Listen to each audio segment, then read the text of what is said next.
Sleep in your car, my sister laughed, locking me out of my own lake house. I made one call to 911, and the look on their faces when the police cuffed them was priceless. You know that feeling? That deep, gut-wrenching betrayal when someone you love, someone who's supposed to be family, completely destroys everything you've ever worked for and then laughs in your face. Well, let me tell you, I've lived it. My name's Harvey. I'm 31, a software developer, and for years, I practically lived at my desk, pulling 60-hour weeks. Why? For my dream. A lake house in New Hampshire. After my divorce, that place became more than just a house. It was my sanctuary, my pride and joy, the one thing I poured my heart into building. So, last month, when I finally took a much-needed 2-week vacation, I drove 6 hours, buzzing with anticipation, only to find my sister, Natalie, and her husband, Derek, had moved in. Without permission. When I tried my key, the deadbolt was engaged, locked from the inside. And then Natalie, my own sister, looked through the window, grinned, and said, "Sleep in your car, Harvey." To understand how we got to that moment, you need to know a bit about our history. Growing up outside Boston, my relationship with Natalie was complicated, to say the least. She was 4 years younger, the baby of the family, and somehow, she always got away with everything. I was the responsible one. Our parents, a hard-working insurance salesman and a school administrator, provided us with a comfortable life, but their standards for us were different. I remember being 12, Natalie 8. I accidentally broke a window playing catch and got grounded for a week. 2 years later, Natalie did the exact same thing, and all she got was a gentle, "Be more careful next time." That pattern, it just kept repeating. I earned my allowance mowing lawns, taking out trash. Natalie got hers just for existing. Don't get me wrong, our parents loved us, but the disparity in expectations was crystal clear. By high school, our personalities were miles apart. I was in clubs, straight A's, working weekends to save for college. Natalie, her social life was her universe. When she wrecked her 16th birthday car, a gift I never received, it was replaced without a fuss. When I needed a car for college, I bought a used Honda with my own savings. College was a turning point for me. I went to UMass on a partial scholarship, juggling 2 part-time jobs, living in the cheapest dorm, eating more ramen than I care to admit. I sacrificed my social life, all for my computer science degree. Meanwhile, Natalie sailed through a private college, tuition fully covered, changed majors 3 times, and took 6 years to graduate with a communications degree she never even used. After college, I dove headfirst into a tech startup in Boston. Brutal hours, often 60 to 70 a week, but the experience was invaluable.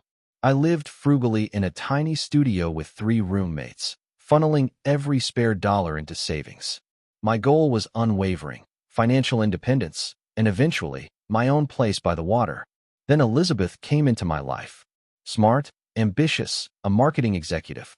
We dated for 2 years, then a modest wedding. We were good for a while, both career-focused, supporting each other. But by our 5th year, cracks began to show.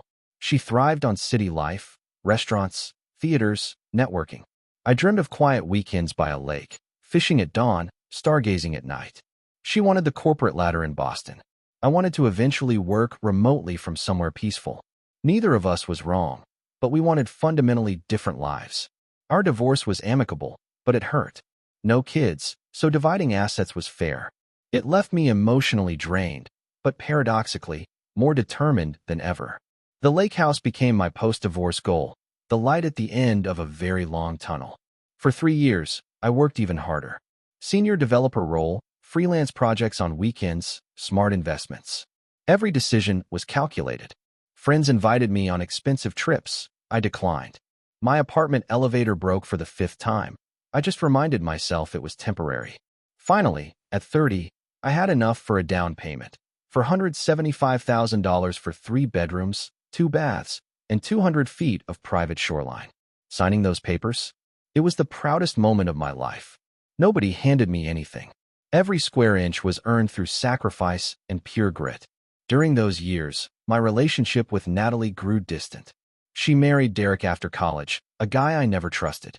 He talked a big game about business ventures, but seemed to bounce from one get-rich-quick scheme to another. They lived way beyond their means, posting lavish vacation photos, while simultaneously hitting up our parents for temporary loans. Natalie would occasionally text me, usually when she needed something. Her recent messages hinted at serious financial troubles. They'd been evicted from their Boston apartment due to a misunderstanding. I offered sympathy but kept my distance.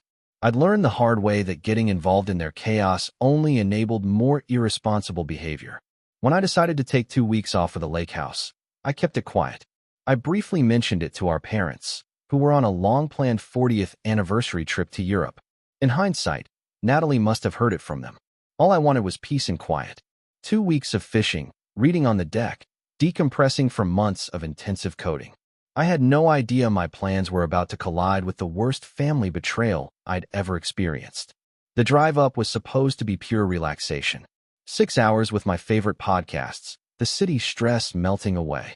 I stopped at my usual grocery store, 30 minutes from the lake, stocking up, steaks for the grill, local beer, fresh veggies, enough coffee for early morning fishing. As I turned onto the private road, I noticed something off, tire tracks that weren't mine. I hadn't had visitors since my buddy Tom came up 2 months ago. Still, I shrugged it off. Maybe the property management company stopped by. Then I saw them. 3 cars in my driveway. Derek's red Jeep, an unfamiliar blue sedan, and a white SUV. My stomach dropped. I pulled up behind them, blocking the Jeep. Something was very, very wrong. Through the large front windows, lights were on, people moving. This wasn't a break-in. Someone had made themselves at home. I grabbed my duffel bag and groceries, confusion and anger building with every step. Music and laughter spilled out. My key wouldn't turn the lock. The deadbolt was engaged, a lock I rarely used, its separate key kept inside a drawer. I knocked firmly. The music volume dropped. Hushed voices. Footsteps. The curtain on the door window moved. Natalie's face appeared, transitioning from alarm to recognition, then, most disturbingly, to amusement. "Harvey, what are you doing here?" she asked through the closed door, as if I was the intruder. "What am I doing here? This is my house, Natalie. What are you doing here?" I struggled to keep my voice level. She opened the door a crack, the security chain still on. "Mom and Dad mentioned you weren't using the place for a while, so we thought we'd stay." Our apartment situation fell through. They said no such thing. My patience evaporated. I specifically told them I was coming up here for my vacation. "I'm here for 2 weeks, starting today." Derek appeared behind Natalie, a beer in hand. My craft beer, I realized, from the fridge I'd stocked on my last visit. "Hey man," he smirked. "Slight misunderstanding. But we're all settled in now. Kind of house sitting for you." House sitting? I couldn't believe my ears. I never asked for a house sitter. "This is my vacation. You need to pack up and leave." Natalie's face hardened. "You always were so selfish, Harvey. You have this huge house all to yourself, and you can't even let your sister stay when she needs help? Remember when Mom and Dad said you should share your toys? We're not children anymore, and this isn't a toy. This is my home that I worked for years to afford." My voice rose despite my best efforts. Through the crack, I saw 2 other people lounging on my leather sofa, strangers. My fishing gear was haphazardly piled in a corner. Empty beer bottles littered the custom-ordered coffee table. "Look," I tried a different approach, desperation creeping in. "I've been planning this for months. I need this break. You can stay at my apartment in the city if you need a place." Derek laughed. "Your place in the city? That tiny box. No thanks, man. We're good here." He took a long swig of my beer. "Besides, we told some friends they could come up this weekend. Can't cancel on them now." I pushed the door. "This isn't a discussion. This is my property, and I'm telling you to leave." Derek pushed back, his 6 feet 2 inches frame easily overpowering me. "Don't make this ugly, bro. We're family, right? Family doesn't do this to each other." I snapped. Their friends, drawn by the commotion, wandered over. One guy with a sleeve tattoo looked uncomfortable. The woman, however, seemed amused. "Harvey," Natalie said with exaggerated patience, like I was a child. "You always said we could use the lake house anytime. Remember, at Mom and Dad's anniversary?" I stared in disbelief. What I'd actually said was they could join me at the lake sometime, not take over my house without permission. That's not what I said, and you know it. "Now, open this door. I've been driving all day. I have groceries melting in my car, and I want to get into my own house." Natalie exchanged a look with Derek, an unspoken message passing between them. Then she shrugged and closed the door completely. "Sorry, Harvey," she called through the wood. We've got plans this weekend. Maybe call next time before you drive all the way up here. I stood there in shock, grocery bags growing heavy. Natalie, open the door right now. I shouted, pounding on it. Through the window, I saw her walk away, rejoining her friends. Derek lingered, giving me a smug look before drawing the curtains. The music volume soared again. I set down my bags and called Natalie's phone. I heard it ringing inside, then she declined. 3 more times. Same result. I texted, "This is ridiculous. Open the door now." After 10 minutes of knocking, calling, and texting, with no response, I walked around the perimeter. What I saw made my blood boil. They'd completely taken over. Clothes strewn across my bedroom. Makeup on my bathroom counter. Unfamiliar luggage in the guest room. In the kitchen, my organized pantry items were pushed aside for junk food and more alcohol. As dusk approached, I returned to the front door for one last attempt. Natalie came to the window, opened it a crack, and with a laugh, said, "Sleep in your car, Harvey." Then she pulled the curtain shut, her laughter joined by others inside. Humiliation washed over me, then rage, as the reality sank in. My own sister had locked me out of my house, the house I'd sacrificed years for, and now she was partying inside with her friends at my expense. That night in my car was one of the worst experiences of my life, physically and emotionally. My sedan wasn't built for sleeping. I'm 6 feet tall, and I had to curl my legs awkwardly. The temperature dropped into the 40s. I had a light jacket, no blanket. Running the heater meant waking every 30 minutes, worried about my battery. But the physical discomfort was nothing compared to the emotional turmoil. Every time I closed my eyes, I saw Natalie's mocking face. "Sleep in your car, Harvey." The casual cruelty from my own sister, someone I grew up with, shared childhood memories with, it stunned me. I never imagined she could treat me this way. The party raged on inside. Bass vibrating through the windows. Laughter, shouting. Twice, people came out to smoke on my deck, their conversations drifting through the quiet night air. They were discussing plans for the weekend, using my boat, having a barbecue with more friends coming. All in my house, with my possessions, without my permission. I called Natalie several more times. Voicemail. I left increasingly stern messages. "Natalie, this is completely unacceptable. Let me in now." Then, "You are trespassing in my home. This is illegal." And finally, "If you don't open this door by morning, I'm calling the police." I tried our parents, but with the time difference, it was the middle of the night in Europe. I left a brief message, not wanting to ruin their anniversary trip, but desperate for some intervention. Sleep came in brief, uncomfortable snatches. By dawn, I was stiff, cold, hungry, and more resolved than ever to reclaim my property. I watched the sunrise over the lake, the peaceful scene a stark contrast to my inner turmoil, and waited. Around 8 a.m., I approached the front door again. Knocked firmly. Derek answered, disheveled, hungover, but no less smug. "Morning, bro," he slurred, not opening the door beyond a crack. "You actually slept in your car? That's dedication." "This has gone on long enough," I said, my voice hoarse from the cold night. "Let me in my house now, or I'm calling the authorities." Something dangerous flashed in Derek's eyes. He opened the door wider, stepping partially out, using his larger frame to intimidate me. "Listen carefully," he said, his voice low. "You call the cops, and we'll tell them you gave us permission to stay here. It's your word against ours, and there are 4 of us and 1 of you." "This is my property," I insisted. "I have the deed, the mortgage statements." "And we have texts," Derek interrupted, a smug grin returning. "Where you told Natalie family is always welcome here. Besides, how do you think it'll look? You trying to put your own sister out on the street? You want to be that guy? The one who calls the cops on family." He was manipulating me, and I knew it. But his words still hit a nerve. Would the police see this as a family dispute instead of trespassing? "At least let me in to get some of my things," I tried. "Can't do that," Derek said, with mock regret. "We've changed the security code on your fancy smart lock.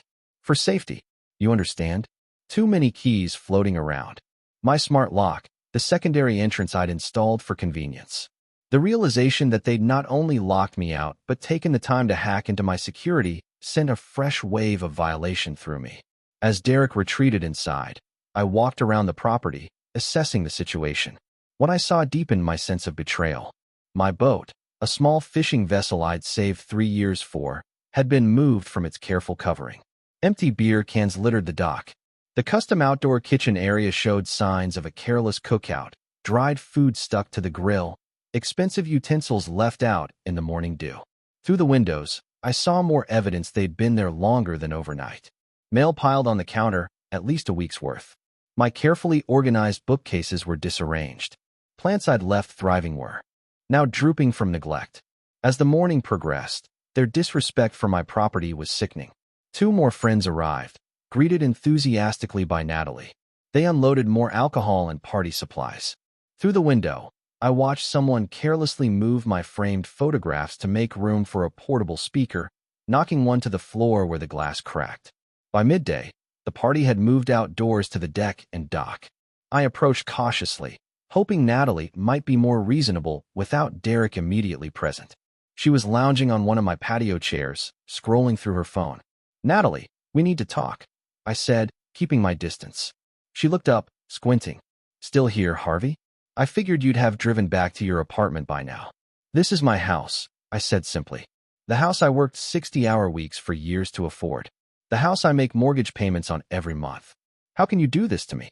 For a brief moment, something like shame flickered across her face. Then she hardened again. "You were always the responsible one, weren't you? Mom and Dad's perfect child, always making me feel like I was doing everything wrong." "This isn't about childhood rivalry," I retorted. "This is about basic respect for other people's property." "Property, property, property," she mimicked. "That's all you care about. Things. Meanwhile, your own sister needed a place to stay after being evicted, and you couldn't even be bothered to answer her calls." This was revisionist history. She'd texted about financial troubles, but never directly asked to stay here. And even if she had, this ambush and hostile takeover was completely inappropriate. One of Natalie's friends, a woman with short blonde hair who'd been quietly listening, stood up awkwardly. "Maybe I should go," she said, looking uncomfortable. "Jordan and I can drive back to the city." "Nonsense," Natalie snapped. "Harvey was just leaving again. He has a perfectly good apartment in Boston." I addressed the friend directly. "I'm Harvey, the owner of this house. I didn't invite anyone to stay here. I'm being locked out of my own property." Jordan, apparently, had the decency to look embarrassed. "I thought Natalie said this was a family vacation house that everyone shares."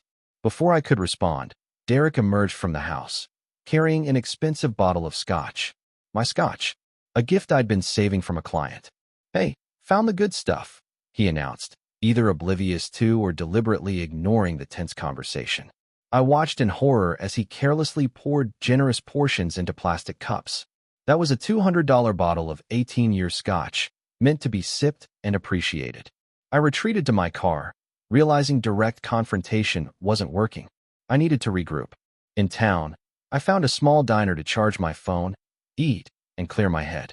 Still no answer from my parents. I researched tenant laws, wondering if they could claim squatters' rights, but everything confirmed they had no legal right to be there. Returning to the house in the late afternoon, the situation had escalated further. 5 vehicles now. Music thumped so loudly I could hear it from the road. People I'd never seen before wandered between the house and the lakefront. I parked at the edge of the property and walked closer. Through the windows, at least 10 people. My dining table repurposed for beer pong. Someone mixing drinks at my kitchen island, spilling carelessly onto the granite countertops I'd selected so carefully. On the deck, a group smoked, flicking ashes onto the wooden boards I'd refinished by hand last summer. Near the dock, someone had dragged my expensive patio furniture down to the water's edge, where it was never meant to be. Moving around to the side of the house for a better view of the den, I witnessed something that made my blood run cold. Derek and 2 unknown men were examining my grandfather's handcrafted fishing rods. These weren't just any rods. They were irreplaceable family heirlooms, handmade by him over decades. I displayed them carefully on custom wall mounts, never even using them out of respect for their sentimental value. Derek was gesturing with one, making some kind of joke, swinging it carelessly like a toy. As I watched in horror, he pretended to cast it inside, nearly hitting the ceiling fan. That was the moment something broke inside me. This wasn't just about property anymore. It was about respect, about family legacy, about the fundamental violation of everything I valued. In that moment, I knew what I had to do. With renewed determination, I called our parents one more time. This time, my mother answered groggy. "Harvey, is everything all right?" she asked, concern evident. I explained as calmly as I could, though my voice shook with suppressed anger. "Natalie and Derek have taken over the lake house. They've locked me out, changed my security codes, and they're using and damaging my things. I spent last night sleeping in my car." A long pause. "That doesn't sound like something your sister would do," my mother finally said, doubt clear in her tone.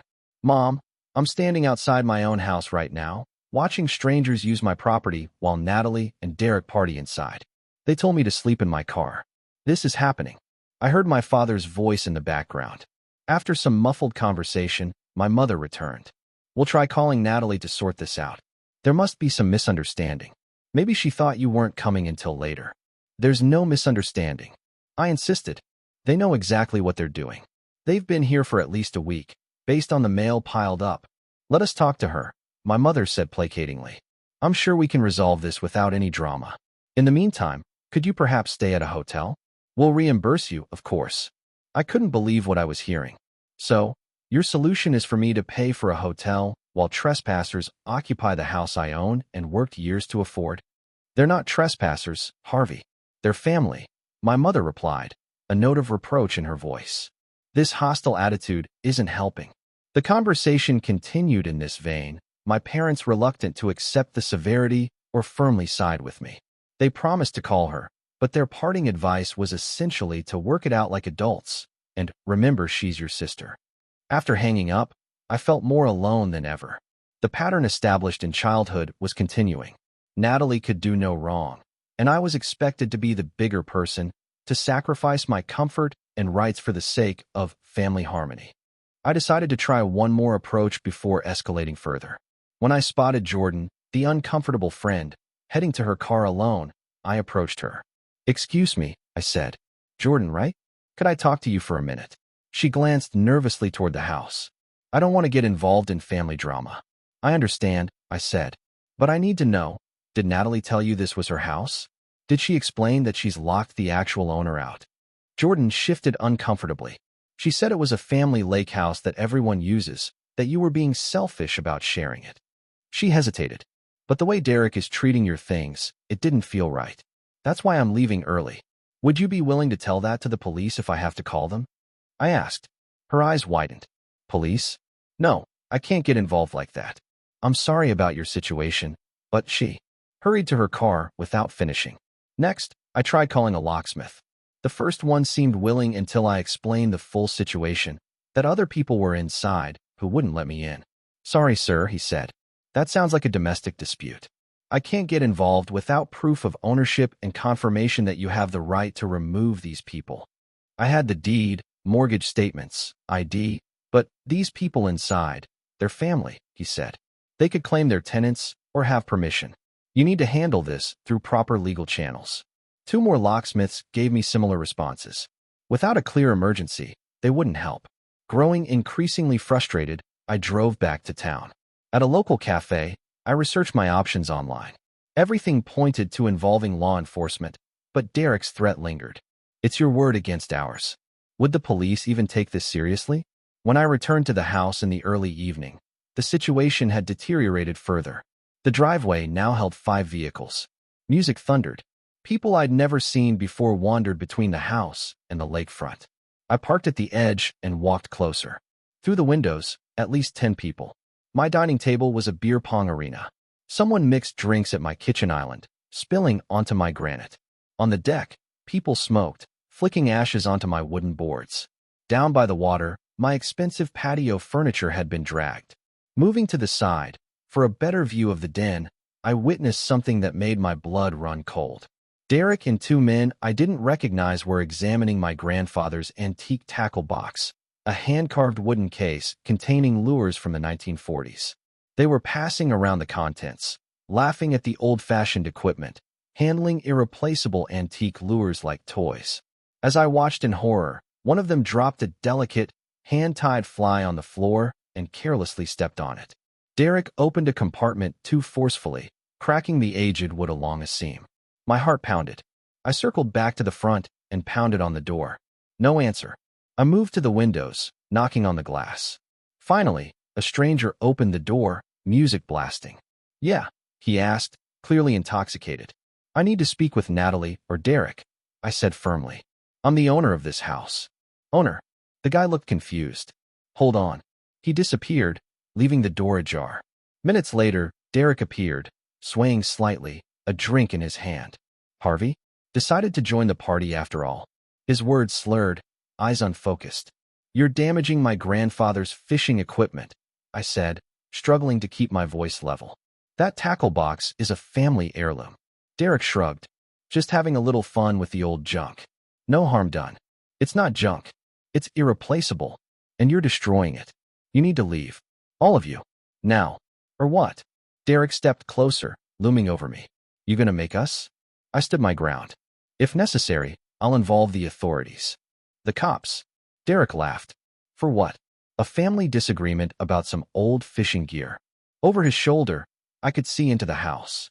On the coffee table, something caught my eye. Small plastic bags, white powder, and what looked like drug paraphernalia. My lake house had become not just an unauthorized party, but potentially a site for illegal activities. Derek followed my gaze and quickly moved to block my view. You should go now, Harvey. This isn't your scene anyway. Always were a straight arrow, weren't you? As he moved to close the door, I caught a glimpse of Natalie in the background. Our eyes met briefly.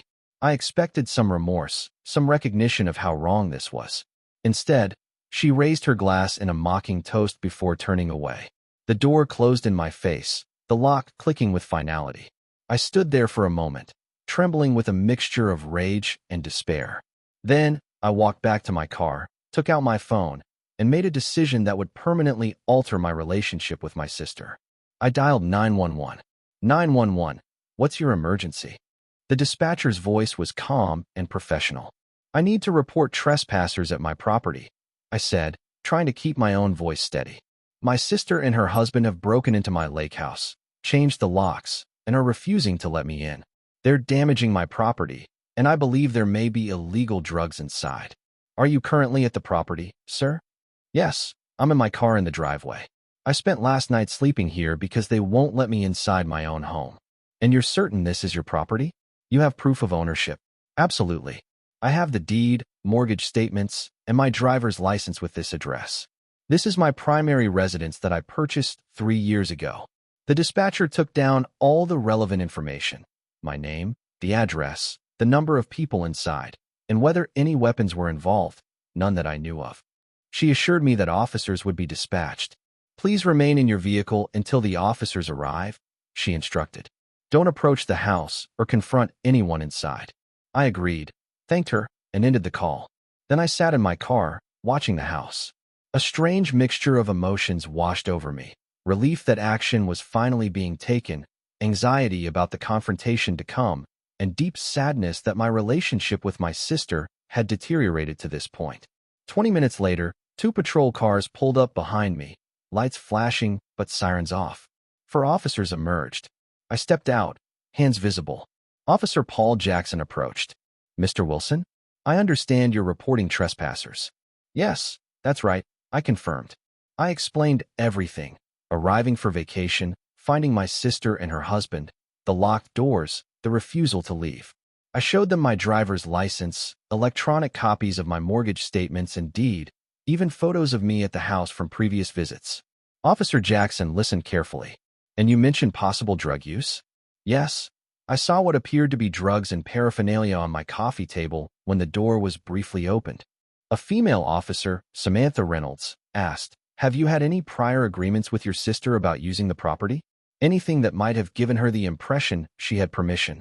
Absolutely not, I said firmly. I've occasionally invited her to join me here for weekends, but always with me present. I never gave her a key or permission to stay here without me, especially not to take over the house and lock me out. The officers conferred briefly. Then Officer Jackson turned to me. All right, Mr. Wilson. Based on your documentation and statement, we'll approach the residence and speak with the occupants. Please wait here by your vehicle. I watched as all 4 officers approached my front door. Officer Jackson knocked firmly, announcing, Police Department.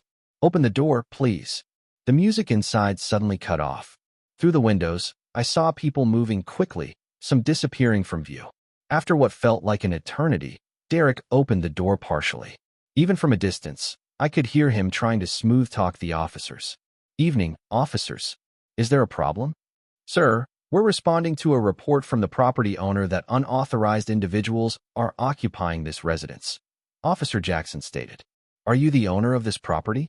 "No, but we're family of the owner," Derek replied confidently. "My wife's brother owns it, but he said we could stay here whenever we wanted. It's a family place." "Is your wife present?" Officer Reynolds asked. Derek hesitated, then called over his shoulder. "Natalie, police want to talk to you." Moments later, Natalie appeared, looking considerably more sober. She smiled at the officers, the picture of innocence. "Hello, officers. What seems to be the problem?" Officer Jackson got straight to the point. "Ma'am, your brother, Harvey Wilson, has identified himself as the sole owner of this property. He states that you are here without his permission and have denied him entry to his own home. Is this accurate?"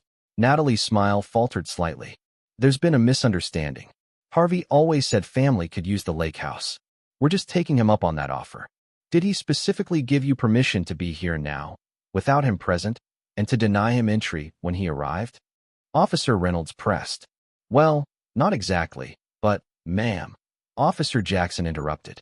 "Mr. Wilson has provided proof of ownership and states he never gave you permission to occupy the property without him, much less to lock him out. Based on that information, you and everyone inside need to vacate the premises immediately." Derek stepped forward aggressively. "This is ridiculous. We're family. You can't kick family out on the word of one person. He's just being selfish because we're having fun without him." "Sir, please step back," one of the other officers warned. "Property ownership is not determined by family relationship. If Mr. Wilson is the legal owner and has not given you permission to be here, you are trespassing." Natalie tried a different approach, her voice taking on a wounded tone. "Officers, my brother and I had a verbal agreement. He's just angry because we had a few friends over. If you could just let us talk to him, you've had plenty of time to talk to him," Officer Reynolds pointed out. "According to his statement, he arrived yesterday and you refused him entry, forcing him to sleep in his car." While this conversation was happening, I noticed the other two officers had moved to positions where they could see more of the house interior. One of them gestured to Officer Jackson, who then asked, "Ma'am, sir, we need to enter the residence. Do we have your permission, or do we need to proceed differently?" "You can't just come in here," Derek protested. "You need a warrant or something." "Actually, sir, we have the property owner's permission," Officer Jackson replied calmly. "And based on what my colleague has observed through the window, we have reasonable cause." I couldn't see what the officer had spotted, but Derek's face changed instantly. He tried to close the door, but Officer Jackson blocked it with his foot. "Step outside, sir." Now, what followed was a flurry of activity. The officers entered the house, instructing everyone inside to move to the front yard. One by one, Natalie and Derek's friends emerged, looking varying degrees of embarrassed, defiant, or intoxicated. I counted 11 people in total, far more than I'd initially estimated. From my car, I could hear the officers inside, their voices carrying through the open door as they conducted what appeared to be a search. "There's drug paraphernalia in plain view on the coffee table," one called out, "and what looks like cocaine residue." Another officer emerged briefly, speaking into her radio, apparently requesting additional units. Within minutes, 2 more patrol cars arrived. The tension in the front yard was palpable. Natalie stood with her arms crossed, alternating between glaring at me and whispering frantically to Derek. Most of their friends kept their distance, clearly wanting no part of the escalating situation. Officer Reynolds emerged from the house, approaching Derek with a serious expression. "Sir, we've found illegal substances inside the residence." "Who does this belong to?" Derek immediately pointed to one of his friends. "That must be Taylor's. We don't do drugs." Taylor looked shocked. "What? No way, man. You're the one who brought that stuff." The situation deteriorated rapidly. Derek began yelling at Taylor, then at the officers when they tried to separate them. When Officer Jackson placed a hand on Derek's shoulder to guide him away, Derek shoved him, a critical error. "Sir, you're under arrest for assaulting a police officer," Officer Jackson announced, quickly restraining Derek with handcuffs as he continued to struggle and shout. The expression on Derek's face as the handcuffs clicked closed was one of utter disbelief. This clearly wasn't how he'd expected the evening to go. The smug confidence that had characterized his treatment of me vanished, replaced by panic. Natalie watched in horror as her husband was led to a patrol car. "Derek," she cried, moving toward him before being stopped by an officer. "Ma'am, please stay where you are," the officer instructed firmly, turning to me. Natalie's face contorted with anger. "This is your fault. You called the cops on your own family. How could you do this to us?" Before I could respond, Officer Reynolds approached Natalie. "Ma'am, we need to ask you some questions about the substances found inside." What followed was a tense conversation.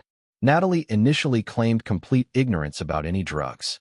However, when informed that multiple witnesses had already given statements implicating both her and Derek, her story began to change. "It was just a little party," she insisted, her voice pleading.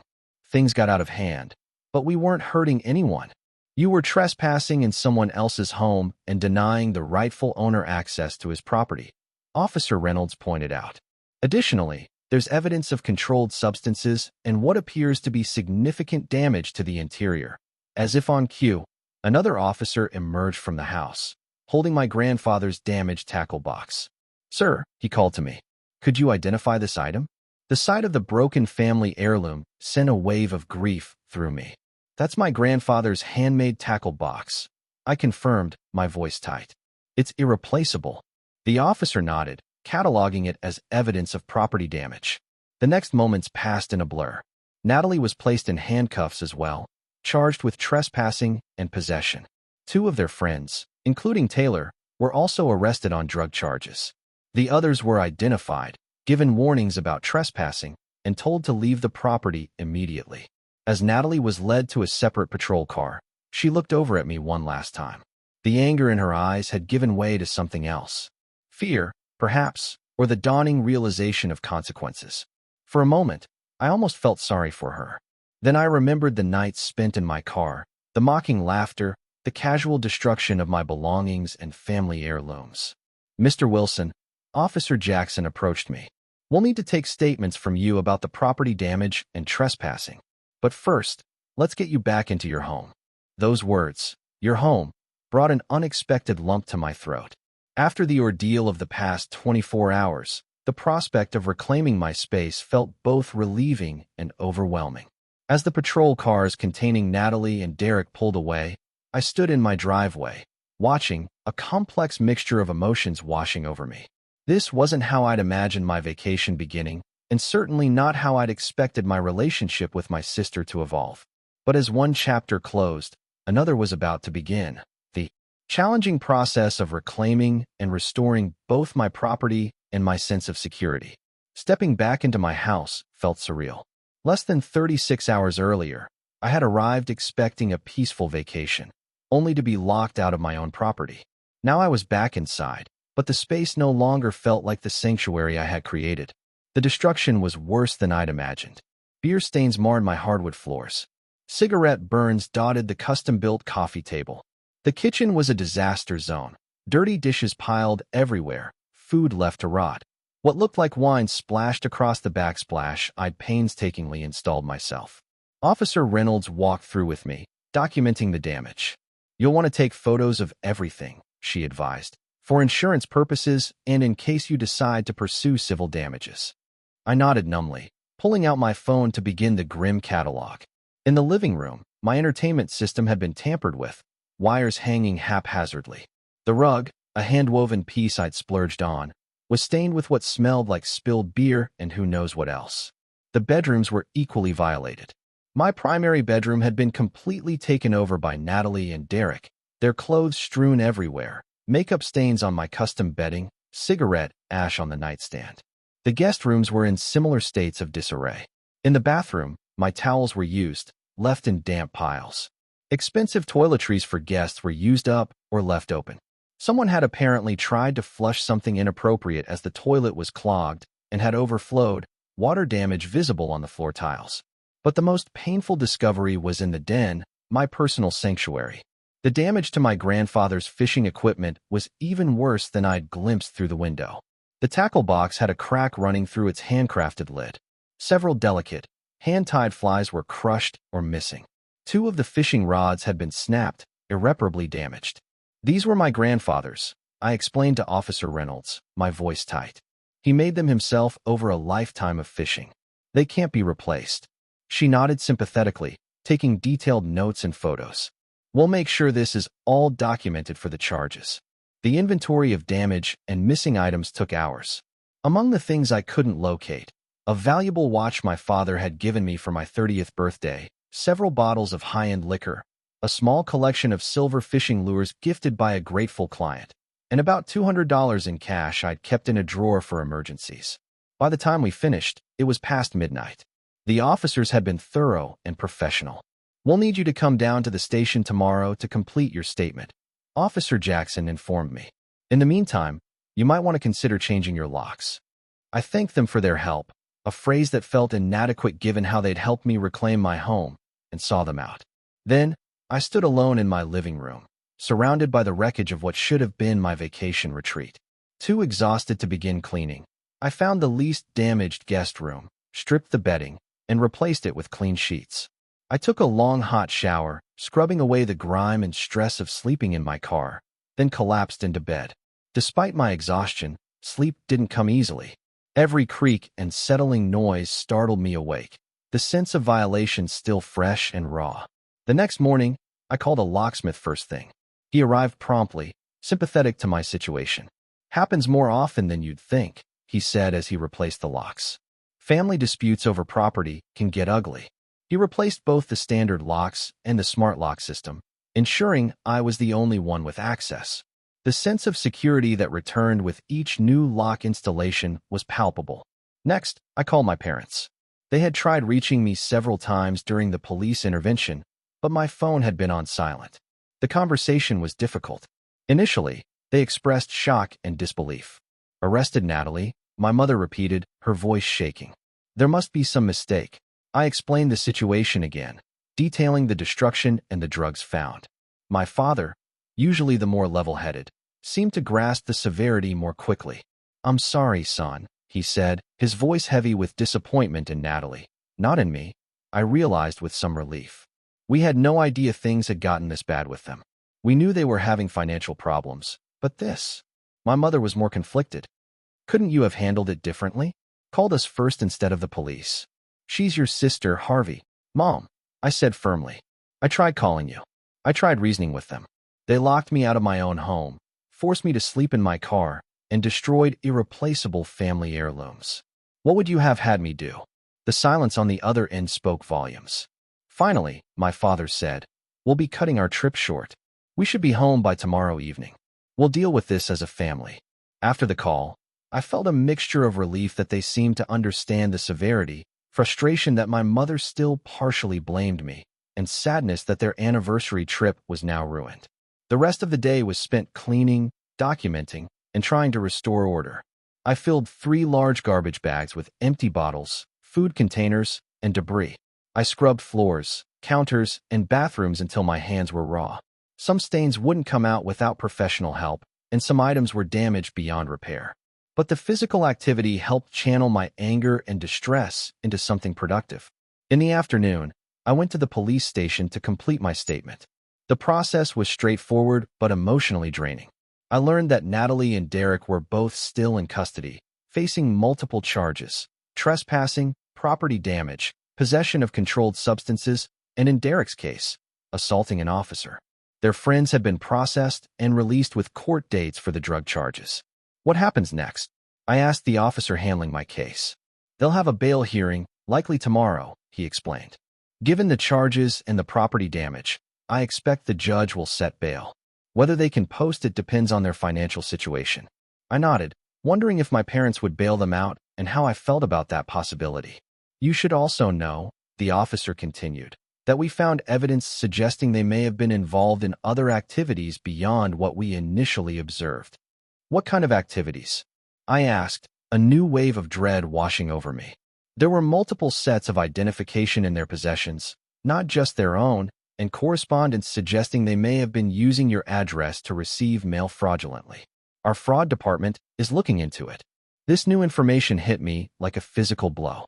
The violation went deeper than I'd realized. They hadn't just used my house for a party. They may have been using my identity and address for who knows what purposes. Returning to the lake house, I found a voicemail from a number I didn't recognize. It was Martin, my nearest neighbor, about a quarter-mile down the lake shore. "Harvey, it's Martin. Just checking if everything's okay. Saw all the police activity last night. Give me a call when you can." I returned his call, grateful for the concern of a friendly voice. Martin was a 72-year-old retired school teacher. We weren't close friends, but we'd shared fishing tips and the occasional beer. Those people were there for at least 10 days, Martin told me after I explained the situation. "I thought they were guests of yours at first. Then I saw them using your boat recklessly, almost hitting a swimmer last weekend. I tried calling you but couldn't get through." This was new information. My sister and her husband had apparently been living in my house, using my possessions, for over a week before I arrived. The level of premeditation was staggering. "If you need a witness statement for the police or insurance, I'm happy to provide one," Martin offered. "I have security cameras that cover part of the lake. Might have caught them on the boat." I thanked him profusely, taking down his contact information to pass along to the police. His call reminded me I needed to contact my insurance company. That evening, as I sat on my deck watching the sunset, trying to recapture some of the peace this place usually brought me, my phone rang again. It was my father. "We've spoken to Natalie," he said, his voice tired and strained. "She's not taking responsibility for her actions. She still claims you overreacted, that this was all a misunderstanding." I wasn't surprised. Natalie had spent a lifetime avoiding consequences. "Why start now?" "The bail hearing is tomorrow," my father continued. "Your mother and I have discussed it, and we've decided not to post bail for them. They need to understand the seriousness of what they've done." This decision surprised me. Throughout our childhood, our parents had always cushioned Natalie. This was the first time they were allowing her to face the results of her choices directly. "Thank you," I said simply, emotion making it difficult to say more. "We'll be home tomorrow evening," he replied. "We'll face this together." As the call ended, I felt a complex mixture of emotions: vindication, sadness, and a strange sense of relief. For the first time, it seemed my parents were seeing Natalie clearly, without the rose-colored glasses they'd worn throughout our childhood. I spent the next few days in a limbo state, dealing with insurance adjusters, cleaning, replacing what needed immediate replacement, and trying to salvage what remained of my planned vacation. The peace and relaxation I'd sought seemed impossible now, but I was determined not to let Natalie and Derek rob me of any more time at my lake house. The legal process moved forward.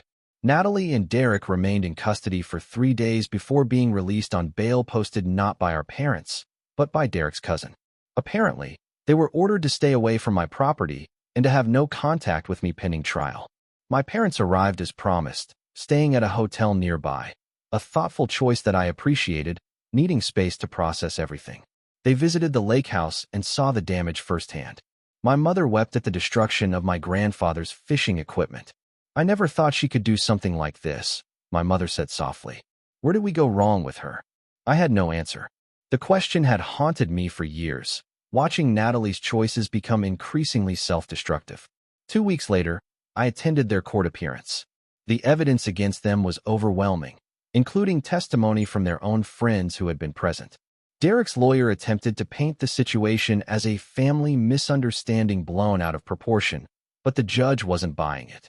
"Family relationships do not override property rights," the judge stated firmly. "The defendant's actions constitute criminal trespassing, property damage, and in Mr. Reynolds' case, assault on a peace officer." They both pleaded guilty to reduced charges, accepting plea deals that included probation, mandatory community service, and court-ordered restitution for the property damage. The fraud investigation was ongoing, with additional charges possible. Throughout the proceedings, Natalie never once looked at me directly. Her face remained set in a mask of defiance and entitlement, showing no remorse. Derek alternated between sullen silence and whispered conferences with his attorney. As they were led out of the courtroom, Natalie finally glanced in my direction. There was no apology in her eyes, no recognition of the pain she'd caused, only resentment that her actions had finally caught up with her. I left the courthouse feeling hollow rather than victorious. The legal system had worked as intended, providing consequences for their actions, but it couldn't restore the trust that had been broken or replace the irreplaceable items that had been damaged.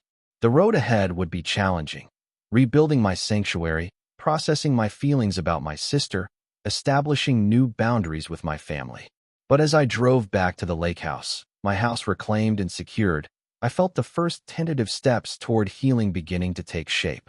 6 months have passed since that night I slept in my car, locked out of my own lake house by my sister.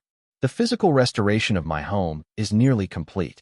New locks, security cameras, and an upgraded alarm system provide the tangible security I now realize I should have installed from the beginning.